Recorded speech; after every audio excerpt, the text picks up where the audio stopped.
Ladies and gentlemen, the main takeaway here is that it looks like Texas and parts of Louisiana over the next week or two could be seeing a whole lot of rain. A lot more than is predicted here on this 7-day QPF. So whether or not this little pineapple does develop over the next few days, it is still going to bring a whole lot of rain into Texas and possibly Louisiana. And if any of that stuff does start to spin up, it could be a problem.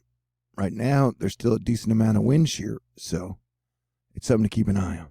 And a lot of the cool, smart people, including Philip Papin, who's always yapping cool weather stuff, are talking about a wave that is being watched closely off of Africa. Have to say, I'm a bit intrigued with the bursting convective pattern around 9N37W. This wave is along the southwest axis of the monsoon trough, extending back into Africa. Finally, something to watch the next few days in the North Atlantic main development region. And so everybody's watching this like a hawk too. So now we officially have multiple areas to watch for possible cyclogenesis. Signs the sun is starting to wake up. We're getting another coronal mass ejection. It's not huge, but any activity is good activity in my book, because that means the sun is slowly starting to wake from its slumber. All right. Italy's Stromboli volcano suddenly erupts, sending lava bombs flying. And you definitely don't want to get involved with lava bombs. And we will definitely be on the lookout for more earthquake and volcano activity in this planet parade. That also has a comment with it. Planetary orbital angular momentum is real, y'all. And look at that imbalance in our solar system. And remember, a solar system is pretty much interconnected.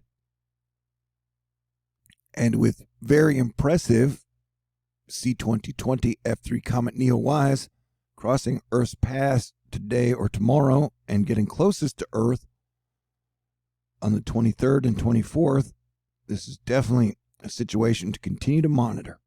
And remember, this is all leading up to December's Jupiter and Saturn conjunction. But I think it's still got a couple more hours where Earth is headed this way and the NEOwise is headed that way. And so we'll be on the lookout for earthquakes, volcanoes, strange activity, people losing their freaking minds. So definitely be ready for more crazy activity all across the nation. Wait, what? Yeah, this is Stromboli here. And Stromboli is in Italy, if you didn't know that. So it has woken up. We've seen some earthquakes in Greece and technically in a lot of areas around the globe. This is earthquakes that are 4.5 magnitude or larger over the last 7 days. And, you know, it's always glaring how all these earthquakes are here, but none are ever up in the North Americas. I personally think they're letting out a lot of pressure so that major earthquakes don't happen. But with the lack of petroleum extraction, things are definitely more interesting in 2020. But if you change it to earthquakes of all magnitudes, you'll see that there's a lot of little pressure, little earthquakes. So it's like they're letting out a bunch of little pressure, which, you know, technically is good defense, I guess. We've got a pretty impressive coronal hole on the sun, which will be streaming out tons of solar wind towards Earth, which will hit us by in the 23rd, 24th. See this whole region? That is going to be spewing out tons of solar wind.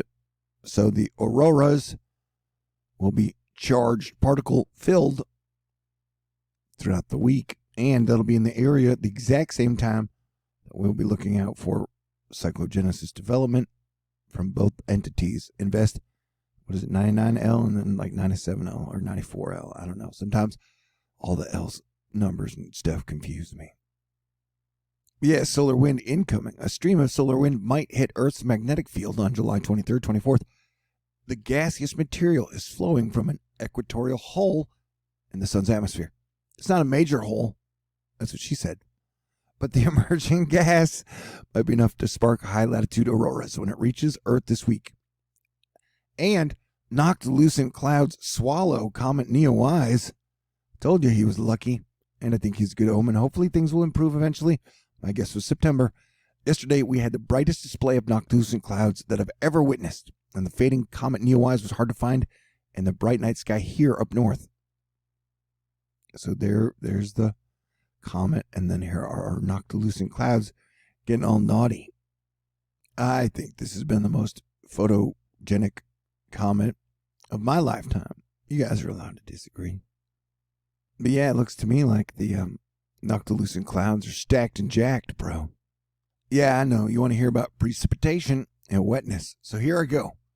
I don't have to say much because it tells the story in pictures. The darker green is heavy rain. The lighter green is just rainy rain. And then the little red is areas where you could get severe weather.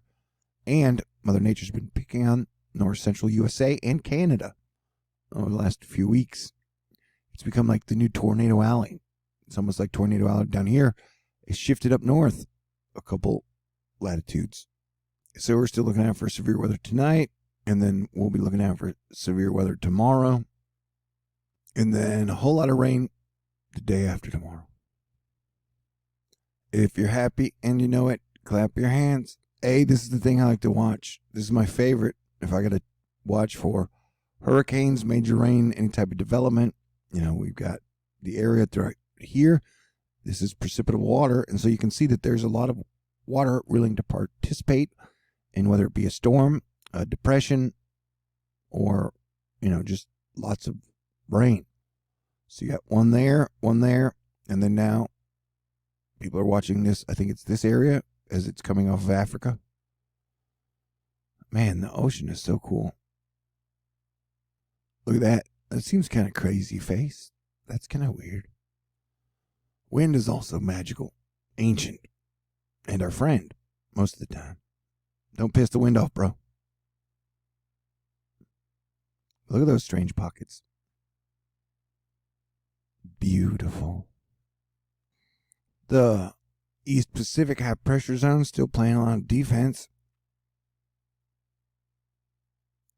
Check out these storms. Man, Mother Nature's so beautiful. I love you, Mother Nature. Look at that. That is crazy. You're crazy. I'm crazy. We're crazy. 2020 is crazy, right?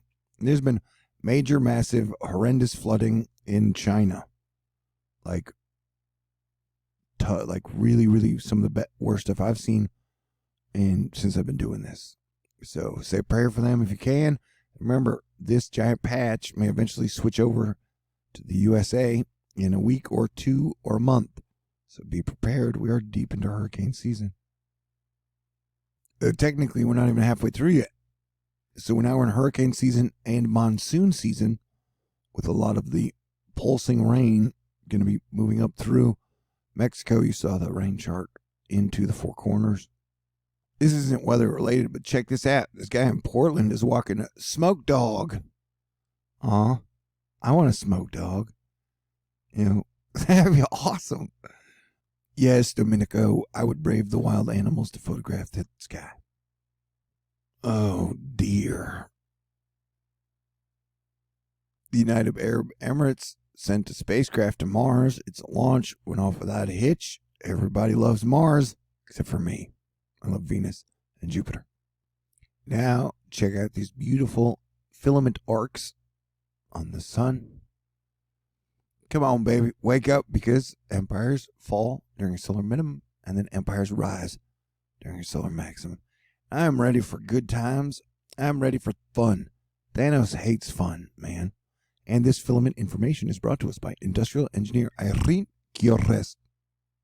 Here we see a plague on the southwestern side of the sun. I'm sorry, a plage. That sounds bourgeoisie. But it's a sciencey thing.